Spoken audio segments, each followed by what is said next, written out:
Wangshu Inn now hiring. Urgently seeking one temporary chef willing to pay top Mora, salary negotiable. Look, Traveler, an urgent hiring notice and they're paying top Mora too! Oh, Paimon likes the sound of that. You're right, it is strange. Do you think something happened to Yanxiao? Cause that guy barely lets anyone ever set foot in his kitchen. Doesn't exactly seem like the type to hire help. The notice says interested parties should go upstairs and talk to the innkeeper Huayan. Should we go and see what's up? Well, that. And to check up on Yanxiao, of course. Boss, there's really no need for this. It's just a little burn, that's all. It won't get in the way of my work. Perhaps not, but continuing to work will only hinder your recovery. You need to rest for a few days. We'll figure something out. Huayan! Yanxiao! Oh? Traveler and Paimon! What brings you to this neck of the woods? And we decided to come check up on Yanxiao. I knew we shouldn't have posted that notice. It's really nothing to worry about. I'm fine. I swear. How kind of you. My thanks to you both. And thanks on Yanxiao's behalf, too. There's nothing to be embarrassed about, Yanxiao. Just tell them what happened. Oh, all right. Well, basically, we had a lot of guests pouring in for the lantern ride. Things got busy, I started rushing, and I ended up accidentally burning my hand while plating a dish. Well, you know what they say. Play with fire long enough and you're bound to get burned. Even the best chefs slip up sometimes. Anyway, it's nothing, just a tiny burn. I can still... Now, I don't want you pushing yourself. You'll only make it worse, and then you'll be looking at more than just a couple of days off to recover. But the lantern ride's only just finished, and we're still getting tons of guests. Now's not a good time for me to rest. Plus, lots of the guests are visiting from other nations. We can't just bring in some random chef off the street. We have a reputation to uphold. I refuse to let someone else ruin the good name we've made for ourselves here. Listen to you. Anyone would think that you're the boss and not me. But he's not wrong. Yanxiao was one of the favorites in the Masterful Chefs tournament. No matter how you look at it, his are big boots to fill. I don't mean to boast, but any chef of my caliber probably has their own restaurant to look after.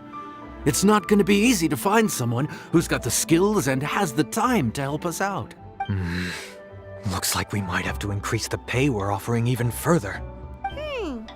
Do we know anyone that's a good chef and has the time to help out? Oh, of course, you! Oh, right! Yes. Now I think about it, I do recall hearing good things about your cooking ability. I suppose I'd added you to my mental list of people who can hold their own in a combat situation, but forgot you can cook. Why are you even keeping a mental list of people who can fight? Maybe a story for another time. More importantly, I'm sure Yanxiao would be comfortable leaving his kitchen in your hands, if anyone's. What do you think, Yanxiao? Well, since it's you, I suppose that's better than anyone else. What do you think, Traveler? Should we do it? I did say that, didn't I? Well, I'm a man of my word. You'll be compensated generously for your work. I should warn you that cooking for customers is quite a different ballgame from cooking for yourself, so I'll stick around the kitchen over the next few days to help smooth things over. Oh, so he's not leaving the kitchen after all? I believe there's some spare kitchenware here at the inn. Boss, would you mind? Of course. I'll take care of it.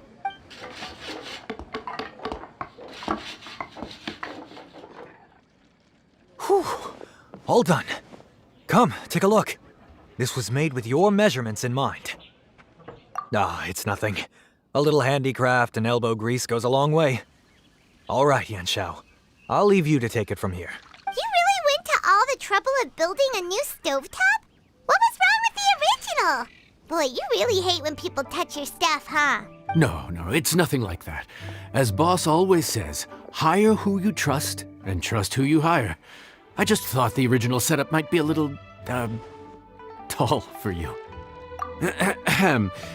Anyway, as I was saying, cooking for guests is different from cooking for yourself. Not only do you have to execute on taste, aroma, and appearance, but you also need to ensure speed, precision, and consistency. Having the right equipment is a big part of that. Ill-suited equipment doesn't just make the job more tiring, it also slows you down. And paying customers don't have unlimited patience. Sometimes cooking is all about being well prepared. That's how you ensure speed. Okay, and what about precision and consistency? Precision all comes down to using your eyes. Where to slice into a particular cut of meat, how much oil to use, how to tell when a dish is done cooking. When you cook for yourself, you can always add salt if it's too bland or add water if it's too salty. You can tweak the taste as you go, but in a restaurant, there's not that much room for trial and error. Worst case scenario, Paimon can deal with any subpar dishes by making sure they get properly disposed of. The final thing you have to focus on is consistency. You have to be able to handle the most challenging orders with the same level of technique and skill as the easiest ones. This is particularly important when you have guests from all over, each with their own tastes and preferences. You have to cater to their own dietary needs, while also giving them the opportunity to enjoy our local delicacies. This last point is making Paimon's head spin. Don't worry. Matter of fact, someone as well-traveled as you may even have a better handle on it than me once you get started. And of course, I'll be around to help you over the next few days. I don't think we'll have any trouble making all our guests feel right at home.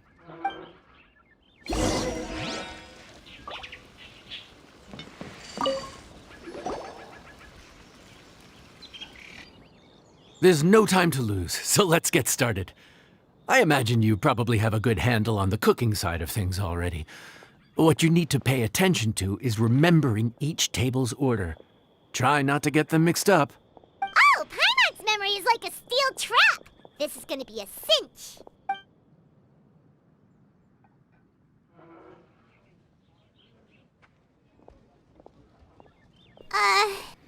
Which ticket are we on again? Table 1 was onions, but no chilies.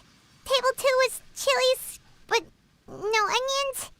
And table 3 was, table 3 was chilies, but hold the chilies? Was Paimon just sleep floating?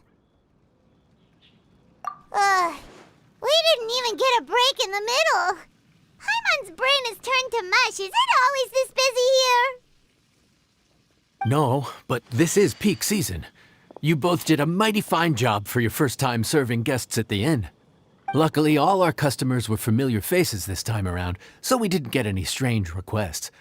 Otherwise, today would have been even more challenging. No strange request? Someone asked for almond tofu drizzled in soy sauce. Even Paimon has never tried that combination. It's a wide world out there. People have all kinds of different tastes. Being able to cater to all is the real essence of Liyue cuisine. Also, the thing about requests is that they're usually very specific. So as long as you do what they asked, you're unlikely to have any issues. What's really tricky is when guests give you free rein to do anything you want. Excuse me. Are you still open by any chance? Huh? Paimon knows that voice. Let's go check it out! What should we do? It doesn't look like anyone's here. If only we'd gotten here a bit sooner. It's all right. If we start building a campfire now, we'll be eating before too long. Right. Besides, if anyone's to blame, it's Lyney. So busy being a greedy culture vulture that he lost track of time. Lyney, Lynette, Freminet, it is you! Paimon? So, is the Traveler here?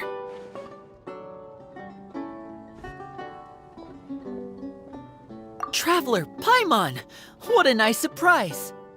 Paimon was gonna say the same thing! We're just lending a helping hand at the inn. Anyway, so that's how we ended up here. But what about you guys? Don't tell us. Father sent you on another mission? No, quite the opposite, actually. We're in Liyue on vacation, and while we're here, I thought a cultural tour might be in order. Father said we deserve some rest after everything that happened recently. Otherwise, it could jeopardize our next mission. It's not every day we get this kind of opportunity. Lyney thought it might be fun to spend some time in Liyue, especially since it's Lantern Rite season. We could hardly pass up the opportunity to watch a Liyue-style magic show. Although, I think they call it conjuring here. In our time here, we've seen conjuring tricks incorporated into a Liyue opera show, and even a wushu dance. It was amazing. So, we decided to stay here for a few more days to see what other forms of inspiration this land might have in store for us. We visited Granny Roshin in Chingsa village not long ago, and today we continued our cultural tour in the area around here. In the end, though, we lost track of time. We haven't even eaten anything yet. And speaking of eating, as you know, seafood is a big part of both Liyue and Fontaine cuisine, but it's cooked very differently here. We simply had to try some local seafood after coming all this way. That's another reason why we decided to extend our trip. Oh, need any recommendations? What have you tried so far? That fish one with the misleading name. Sounds bland, but it's drowning in hot chilies. Oh, you mean blackback perch soup? You're right, the name doesn't give much away. It looked and smelled so appetizing that Lynette took a huge mouthful, blissfully unaware that she was about to set her mouth on fire. She could barely speak for the rest of the day after that. Luckily, that wasn't a huge adjustment for her.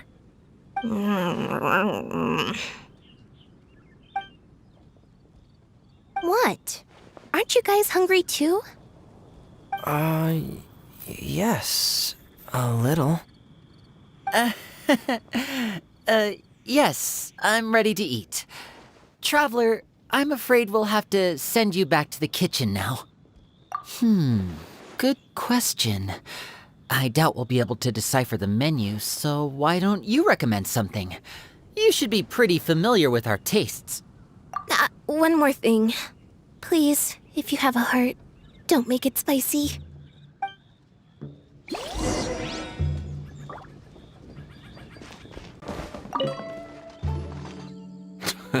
Fontaine, huh? No wonder they can't handle too much spice. Still, if we make the food too bland, they might as well be eating back home. There's this crab and shrimp stir-fry I know that could work. It's quite heavily seasoned, but it's a lot milder than it looks. It has a light but really satisfying flavor. Ooh, that sounds perfect! What's it called? Well, this is where it gets interesting. They call it the Palace Jewels. The crab roe is supposed to look like pearls of gold, and the shrimp meat like chunks of jade. Here's the recipe. When you're ready, go ahead and give it a try.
Sorry for the wait. This dish is called the Palace Jewels. Enjoy.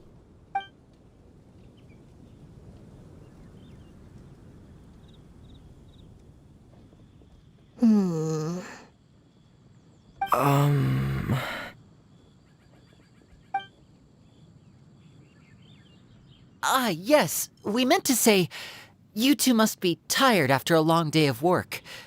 Do you want to eat with us? Oh, now that you mention it, Paimon is a little hungry. Well, if you insist, then who are we to refuse? Oh, right, of course. You're still our customers. Why aren't you eating? The sauce looks a little overpowering. According to Liyue custom, it's probably good table manners to let someone else go first.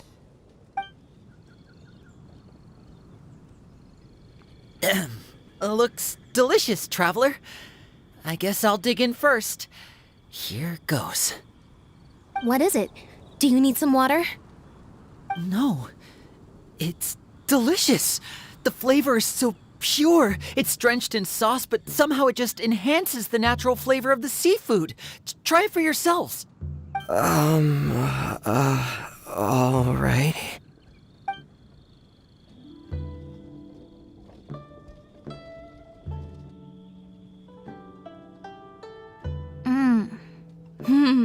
What is that? Crab roe? Yep, you have quite the palate, Lynette. No wonder it pairs so well with the shrimp meat. I've never seen it prepared this way before. According to the creator, chewy crab complements succulent shrimp, making a spectacular seafood ensemble with a succulent flavor and luscious mouthfeel. The crab roe glitters like pearls of gold, and the shrimp shines like chunks of jade. Hence its name, the Palace Jewels. So that's where the name comes from. Huh. I suppose it's quite fitting then. Was Paimon always this well-spoken? This dish must be right up your alley, Lynette. Huh? It's half gone already? When did that happen? I heard that in Liyue, the biggest compliment you can pay to the chef is to leave a clean plate. It's delicious. Thank you ever so much. Wait, don't fight over it! Hey, leave some for Paimon!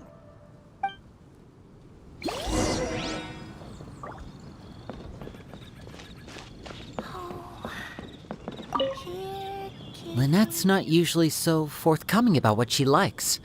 But this time, well, she's expressed it in more ways than one. I guess you've rubbed off on her too. Or maybe your cooking is simply too delicious to resist. The next time our paths cross in Fontaine, you'll have to fire up your cooking skills for my other siblings as well. How does that sound, oh great master chef? Oh yeah? Well then, I'll have to clear my schedule.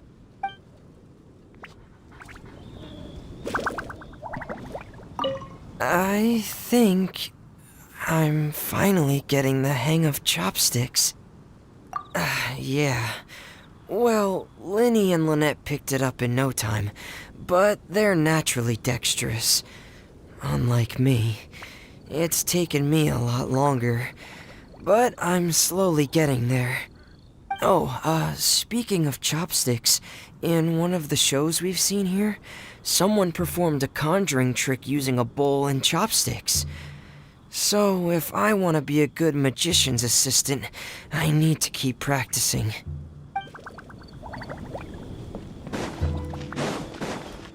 Let me guess where you're from. Calorie surplus detected. Digestion mode engaged. Yeah, Well, Lyney and I are usually careful about what we eat because we have to stay in performance shape. That, plus it's generally bad manners to overindulge at the dinner table. But once in a while, it's nice to treat yourself in the company of family. Besides, if I'd waited until my brothers were finished trying to outpolite each other, the food would have gone cold.